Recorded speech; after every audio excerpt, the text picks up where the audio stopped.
عليك يا نبي الله وعلى آلك وأصحابك يا نور الله وعلى آلك وأصحابك يا نور الله نويت سنة الاعتكاف نويت سنة الاعتكاف فرمان مصطفیٰ صلی اللہ تعالی علیہ وسلم جو میرا امتی مجھ پہ روزانہ 50 بار درود پاک پڑھے تو میں قیامت کے دن اس سے مصافحہ فرماؤں گا۔ صلو علی الحبیب صلی اللہ علیہ وسلم۔ سن 5 ہجری کو جب غزوہ بنی مصطلق میں مسلمانوں کو فتح ہوئی، مسلمان جیت گئے، اور حضور صلی اللہ علیہ وسلم نے اس قبیلے کے سردار کی بیٹی حضرت جویریہ رضی اللہ تعالیٰ عنہ سے نکاح فرمائی۔ یہ بنی مصطلق یہ جو قبیلہ تھا، تو اس کا جو سردار تھا بڑا، اس کی بیٹی حضرت جویریہ رضی اللہ تعالیٰ عنہ اس سے نکاح فرمایا۔ جب آپ نے نکاح فرمایا تو صحابہ کرام نے جتنے بھی قیدی تھے سب کو چھوڑ دیا، اس لیے کہ جس خاندان سے حضور نے شادی کر لی ہے اس خاندان کا کوئی آدمی اب غلام یا لونڈی نہیں رہ سکتا، اس لیے صحابہ نے چھوڑ دیا۔ تو مسلمانوں کا یہ حسن سلوک دیکھ کر وہ تمام قبیلہ جو ہے نا وہ مسلمان ہو گیا۔ سبحان اللہ۔ اس کے بعد حضور صلی اللہ علیہ وسلم نے ولید بن عقبہ کو اس قبیلے والوں کے پاس بھیجا تاکہ وہ قبیلے کے جو دولت مند ہیں، رچ پیپل جو ہیں، ان سے زکوٰۃ لے کر ان کے جو فقیر لوگ ہیں ان پہ تقسیم کریں، کیونکہ اسلام کا اصول ہے زکوٰۃ۔ اب قبیلہ بنی مصطلق کے لوگوں کو جب ولید کی آمد کا پتہ چلا کہ ولید آ رہے ہیں اور ہم سے زکوٰۃ لیں گے، تو پہلے نا ولید اور اس قبیلے کے درمیان یعنی اسلام سے پہلے آپس میں کوئی دشمنی رہ چکی تھی۔ تو جب یہ قبیلے والوں کو پتہ چلا نا کہ ولید آ رہے ہیں، تو یہ قبیلے والوں نے خوشی میں، دشمنی پہلے تھی، اب یہ خوشی میں کیونکہ مسلمان ہو چکے تھے اب بھائی بھائی سارے، تو خوشی میں نا وہ اپنے ہتھیار وغیرہ لے کے نا باہر شہر کے چلے گئے استقبال کے لیے۔ بعض وہ نا استقبال ہتھیاروں کے ساتھ کرتے ہیں، یہ آج کل پتہ جشن مناتے ہیں ایسے، استقبال کے لیے گئے باہر۔ جب یہ استقبال کے لیے باہر نکلے ہتھیاروں کے ساتھ تو ولید بن عقبہ نے جب ان کو دیکھا تو انہوں نے سمجھا شاید یہ پرانا بدلہ لینے آئے مجھ سے، وہ پرانی جو ہماری دشمنی تھی، تو ان کو دیکھا نا، دیکھتے ہی وہیں سے مڑ گئے پیچھے ولید بن عقبہ، اور جا کر حضور صلی اللہ علیہ وسلم کو عرض کیا کہ قبیلہ بنی مصطلق کے لوگ تو مرتد ہو گئے اور انہوں نے زکوٰۃ دینے سے بھی انکار کر دیا۔ اس خبر سے حضور صلی اللہ علیہ وسلم رنجیدہ ہوئے، حالانکہ وہ جو قبیلے والے تھے وہ لڑنے کی وجہ سے نہیں بلکہ استقبال کے لیے آئے تھے۔ تو آقا علیہ الصلوۃ والسلام آپ رنجیدہ ہو گئے، اور مسلمان جو ہیں وہ بھی تھوڑے سے رنجیدہ ہو گئے اور جہاد کے لیے تیاریاں کرنے لگے کہ ہو سکتا ہے ہماری ان کے ساتھ دوبارہ جنگ ہو جائے۔ ادھر بنی مصطلق کو جب ولید کے اس عجیب طرز عمل سے بڑی حیرت ہوئی کہ یہ ہمارے پاس آئے، ملے بھی نہیں، ایسے چلے گئے واپس، ان کو بھی حیرت ہوئی قبیلے والوں کو۔ تو انہوں نے اپنے نا کچھ گروہ، کچھ گروپ کو بھیجا حضور کی بارگاہ میں، اور حضور کی بارگاہ میں جب آئے تو وجہ پوچھی تو حضور نے یعنی بتایا کہ میں نے آپ کے بارے میں یوں سنا ہے۔ تو قبیلے والوں نے کہا کہ ایسی تو کوئی بات نہیں، ہم تو جو ہتھیار لے کے آئے تھے ہم تو ان کی استقبال کے لیے، ویلکم کے لیے آئے تھے۔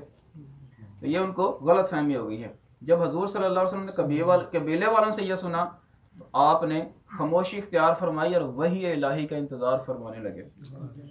آخر وحی اتری اور قرآن پاک کے اندر اس معاملے کی حقیقت واضح کر دی اور ایک قانون بیان کر دیا۔ وہ قانون کیا، پہلے آیت مبارکہ سنیں۔ اللہ تعالیٰ فرماتا ہے بسم اللہ الرحمن الرحیم، یا ایھا الذین آمنوا ان جاءکم فاسق بنبأ فتبینوا ان تصیبوا قوما بجہالۃ فتصبحوا علی ما فعلتم نادمین وَاعْلَمُوا أَنَّ فِيكُمْ رَسُولَ اللَّهِ لَوْ يُطِيعُكُمْ فِي كَثِيرٍ مِّنَ الْأَمْرِ لَعَنِتُّمْ وَلَكِنَّ اللَّهَ حَبَّبَ إِلَيْكُمُ الْإِيمَانَ وَزَيَّنَهُ فِي قُلُوبِكُمْ وَكَرَّهَ إِلَيْكُمُ الْكُفْرَ وَالْفُسُوقَ وَالْعِصْيَانَ أُولَٰئِكَ هُمُ الرَّاشِدُونَ فَضْلًا مِّنَ اللَّهِ وَنِعْمَةً وَاللَّهُ عَلِيمٌ حَكِيمٌ۔ ترجمہ یہ ہے کہ اے ایمان والو، اگر کوئی فاسق تمہارے پاس کوئی خبر لائے تو اس کی تحقیق کر لو، اس کو جانچ لو، جانچ پڑتال کر لو کہ کہیں کسی قوم کو تم بے جا ایذا نہ دے بیٹھو، پھر اپنے کیے پر پچھتاتے رہ جاؤ، اور جان لو کہ تم میں اللہ کے رسول ہیں۔ بہت معاملوں میں اگر یہ تمہاری خوشی کریں تو تم ضرور مشقت میں پڑو، لیکن اللہ نے تمہیں ایمان تمہیں ایمان پیارا کر دیا ہے اور اسے تمہارے دلوں میں آراستہ کر دیا، اور کفر اور حکم عدولی اور نافرمانی تمہیں ناگوار کر دی، ایسے ہی لوگ راہ پر ہیں، اللہ کا فضل اور احسان، اور اللہ علم و حکمت والا ہے۔ اچھا، اس میں بیان فرمایا کہ کوئی فاسق تمہارے پاس خبر لے کے آئے، فاسق خبر لے کے آئے تو اس کی جانچ پڑتال کر لو۔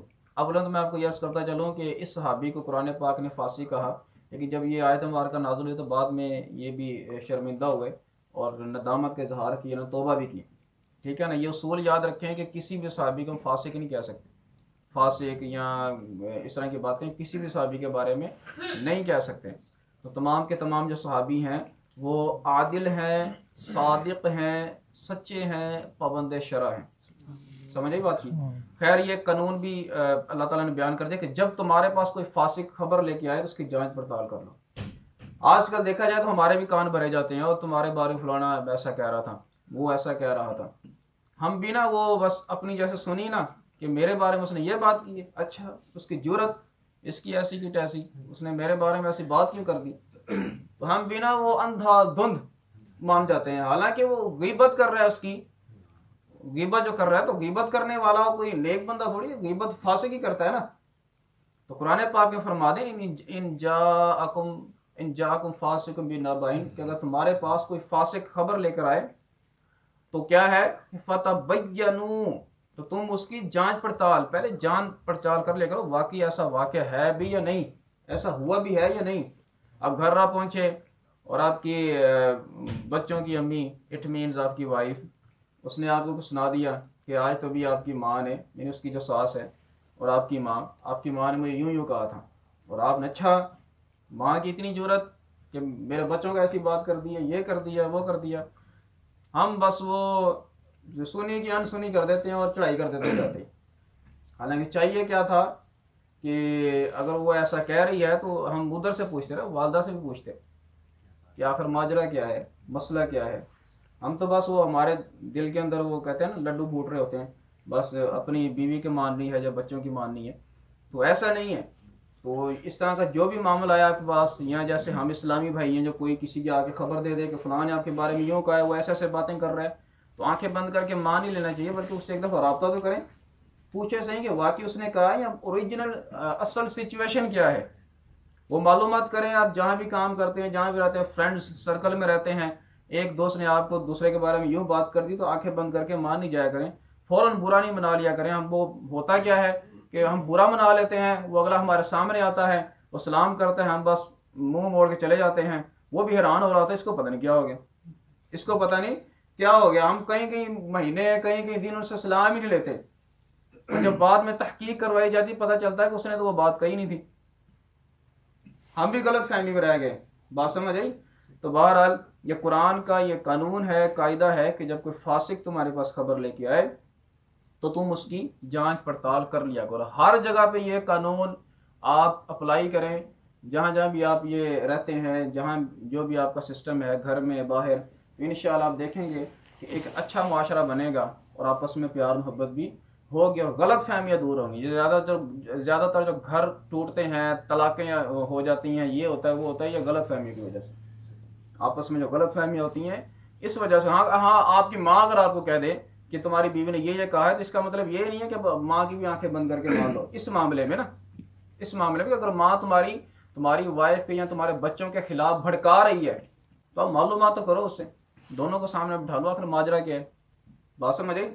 تو یہ بہرحال ہر جگہ پہ یہ طریقہ، اگر کوئی استاد ہے تو شاگردوں کے درمیان بھی یہی معاملہ کرے، سمجھ آئے گا۔ کوئی گھر کا بڑا سربراہ ہے تو اپنے گھر والوں میں بھی وہ ان باتوں کا خیال کرے، ان باتوں کی احتیاط کرے، تو انشاءاللہ ہمارا معاشرہ جو ہے اچھا رہے گا۔ اچھا، ایک اور بات، حضرت ابراہیم علیہ السلام یہ بڑے مہمان نواز تھے، یعنی مہمان نوازی یہ لوگوں کو ڈھونڈ کے لایا کرتے تھے، آؤ آج میرے مہمان بنو، آؤ آج میرے مہمان بنو۔ اچھا، ایک دفعہ کیا ہوا کہ حضرت جبرائیل علیہ السلام 10 یا 12 فرشتوں کو لے کر نا اچانک ان کے گھر آ گئے، ایک خوبصورت لڑکوں کی شکل میں، اور جب جا رہے تھے نا لوط علیہ السلام کی طرف ان کی قوم پہ عذاب کرنے کے لیے، تو ان کے گھر پہلے گئے تھے ابراہیم علیہ السلام کی، ان کے گھر اچانک آ گئے اور اچانک آتے ہی مہمان بن گئے۔ تو ابراہیم علیہ السلام یہ آئے بھی بے ٹائم ہی، مہمان کے آنے کا ٹائم ہوتا ہے کہ دن میں یا اس ٹائم آئے گا، یہ آئے بھی بے ٹائمی. اچھا آگے پھر خیر یہ مہمان نواز ابراہیم علیہ السلام تھے. انہوں نے ایک دمبا بکرا ٹائپ دمبا وہ بھونا ہوا ان کو پیش کیا. انہوں نے کھایا نا. فرشتے تھے, فرشتے کہاں کھاتے ہیں. انہوں نے کھایا نا. ابراہیم علیہ السلام نا مزید حیران ہوئے کہ ایک تین باتیں, ایک آئے بے ٹائمی, اور دوسرا آئے بغیر اجازت کے, اور تیسرا کھایا نہیں. تو اس دور میں یہ رواج تھا کہ اگر کسی کے ساتھ دشمنی ہوتی تھی نا, وہ دشمن جو ہے نا اگر اس کے گھر جاتا نا تو اپنے دشمن کے گھر سے کھانا نہیں کھاتا. یہ رواج تھا اس وقت. تو ابراہیم علیہ السلام کے ذہن میں آیا کہ شاید یہ کہیں میرا دشمن نہ ہو اور ابھی کوئی میرے ساتھ کوئی جھگڑا نہ کر دیں تو آپ کو پریشانی لاحق ہوئی. جب آپ کو پریشان دیکھا تو حضرت جبرائیل علیہ السلام نے کہا کہ اللہ کے نبی آپ ہم سے خوف نہ کریں کہ ہم اللہ تعالیٰ کے بھیجے ہوئے فرشتے ہیں. ہم اللہ کے بھیجے ہوئے فرشتے ہیں. ہم اصل میں دو کاموں کے لیے. ایک کام تو یہ کہ ہم آپ کو خوشخبری دینے ہیں کہ آپ کو یہاں بیٹا پیدا ہوگا. تو حضرت سارہ رضی اللہ تعالیٰ عنہ جو ابراہیم علیہ السلام کی وائف تھیں, ایک ہاجرہ تھیں, ایک حضرت سارہ تھیں. تو حضرت سارہ اس وقت بوڑھی تھیں, بوڑھیا اولڈ مین تھیں. تو یہ انہوں نے جب سنا نا کہ ان کے ہاں بیٹا پیدا ہوگا تو یہ لکھا ہوا ہے کہ یہ نا اپنے ہاتھ سے ماتھا ایسے ماتھا ٹھوکنے لگی کہ اس عمر میں مجھے بیٹا پیدا ہوگا, اور حیران ہو رہی تھی, اللہ تعالیٰ کا شکر بھی ادا کر رہی تھی. پھر خیر حضرت اسحاق علیہ السلام یہ پیدا ہوئے حضرت سارہ رضی اللہ تعالیٰ عنہ کے گھر, اور حضرت حاجرہ رضی اللہ تعالیٰ عنہ کے گھر اسماعیل علیہ السلام پیدا جن کو مکے میں چھوڑ کے آئے تھے. بات سمجھ آئی.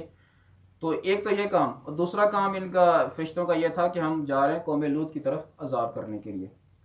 تو اس واقعے کو بھی قرآن پاک کے اندر ذکر کیا گیا ہے. اس سے پتہ چلتا ہے کہ مہمان نوازی کرنا یہ بہت ہی اعلیٰ عبادت ہے اور انبیاء کی سنت بھی رہی ہے, اور ہمیں بھی چاہیے کہ ہم خوب مہمان نوازی کیا کریں. کہ اس کا یہ فائدہ ہے کہ ہمارے گھر میں بھی انشاءاللہ برکتیں ہوں گے, اور مہمان اپنا رزق لے کے آتا ہے. مہمان اپنا رزق لے کے آتا ہے. ایک ہی نہیں, اور واقعہ ہے مختصر میں آپ کو سناتا ہوں.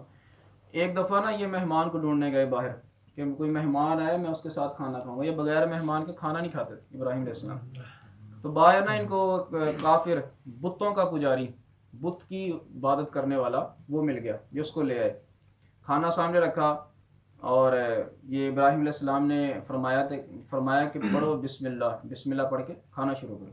وہ کہنے لگا بسم اللہ, میں تو اللہ کو جانتا ہی نہیں ہوں, میں تو بتوں کا پجاری ہوں, بتوں کی پوجا کرتا ہوں. تو ابراہیم علیہ السلام نے کہا کہ بھائی اللہ وہی رزق دیتا ہے, وہی تجھے اور مجھے کھلاتا ہے, اس پر ایمان لے آ. تو وہ جو ہے نا وہ بندہ وہ کہنے لگا کہ میں آپ کے یہ دو ٹکڑوں کے پیچھے اپنے بتوں کے ساتھ میں غداری نہیں کر سکتا. میں نے اپنے بتوں کو یہ کہ آپ مجھے کہا جب بھوک لگی ہوئی ہے, میرا دل کر رہا کھانے کا, لیکن اگر آپ مجھے فورس کریں گے کہ میں بتوں کو چھوڑ کے اللہ پہ مان لے آؤں تو میں یہ بات آپ کی نہیں مانتا, میں اپنے بتوں کے ساتھ غداری نہیں کر سکتا. ابراہیم علیہ السلام نے کہا اچھا تو اپنے بتوں کے ساتھ غداری نہیں کرتا تو میں پھر اپنے رب کے ساتھ غداری نہیں کر سکتا. جب تک تو نام نہیں لے گا نا میں تجھے کھانا بھی نہیں دینا. اچھا وہ اٹھا, وہ چل دیا, کہتا میں بھی نہیں کھاتا, چلا گیا. اچھا اس کے بعد حضرت ابراہیم علیہ السلام کے پاس وحی آئی اللہ تعالیٰ کی, اور اللہ تعالیٰ نے فرمایا کہ اے ابراہیم آج اس نے ایک دفعہ تیرے گھر مہمان بنا اور تو نے اسے مجھ پہ ایمان لانے کی دعوت دی, وہ ایمان نہیں لایا اور تو نے اسے کھانا نہیں دیا. کبھی تو نے یہ بھی سوچا ہے کہ وہ اتنے عرصے سے میری نافرمانی کر رہا ہے اور مجھے جھٹلا رہا ہے, میں پھر بھی اسے کھلا رہا ہوں, اور تو اس کی ایک کمزوری کی وجہ سے اس کو جانے دیا اور کہا کہ میں تجھے کھانا نہیں دیتا, مجھے جھٹلا رہا تھا نا, تو میں بھی تو کئی عرصے سے اس کو یہ دے رہا ہوں. جب یہ پیغام سنا تو ابراہیم علیہ السلام دوڑے گئے, وہ گیا کہاں پہ, دیکھا تو وہ پہاڑی چڑھ رہا تھا. تو آپ نے آواز دی آ جاؤ کھانا کھا لو. وہ وہیں سے کہتا ٹھیک ہے میں آ جاؤں گا, لیکن میں نے اپنے بتوں کو نہیں چھوڑنا, یاد رکھنا. وہ جیسے ہوتا ہے نا, ٹھیک ہے میں آ جاؤں گا لیکن میں نے اپنے بتوں کو نہیں چھوڑنا, مجھے فورس نہ کیجیے گا. ابراہیم علیہ السلام نے فرمایا کہ آپ آ جاؤ, میں کچھ نہیں کہتا. اچھا وہ آیا, کھانا وغیرہ کھایا, تو وہ پوچھنے لگا کہ اچھا یہ بتائیں پہلے تو آپ بڑے پکے ہو گئے تھے اور کہہ رہے تھے کہ اگر آپ میرے رب پہ ایمان نہیں لائیں گے میں تجھے کھانا نہیں دوں گا, تو اب کھانا کیوں کھلایا؟ تو ابراہیم علیہ السلام نے وہ ساری جو آپ کو وحی آئی تھی آپ نے سنا دی کہ میرے رب نے یوں فرمایا ہے کہ یہ کتنے عرصے سے میری نافرمانی کر رہا ہے, کتنے عرصے سے میری نافرمانی کر رہا ہے, میں پھر بھی اسے کھلا رہا ہوں, اور تیرے پاس یہ ایک دن آیا ہے اور یہ یوں کہا ہے تو تو نے اسے کھانے سے بھگا دیا. جب اس نے یہ دیکھا کہ تمہارا رب اتنا کریم ہے, تمہارا رب اتنا کریم ہے تو لو میں پھر تمہارا رب ایمان لاتا ہوں، سبحان اللہ. اور مسلمان ہو گیا.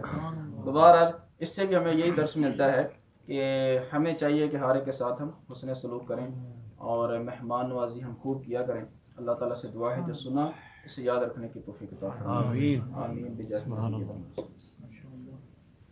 اللهم صل على محمد وعلى آل محمد وبارك وسلم وصلی علیہ. آمین. یا اللہ عز و جل جو ہم نے درس قرآن سنا مولا اسے یاد رکھنے کی توفیق عطا فرمائے. آمین. یا اللہ عز و جل ہمیں قرآن پر عمل پیرا ہونے کی توفیق عطا فرما. آمین. سنت مصطفیٰ صلی اللہ علیہ وسلم اپنانے کی توفیق عطا فرما. آمین. بیماروں کو شفا عطا فرما. آمین. تنگ دستوں کو تنگ دستی سے نجات عطا فرما. آمین. بے روزگاروں کو رزق حلال آسان اور وافر مقدار میں. آمین. صلی اللہ تعالی علی خیر خلق محمد.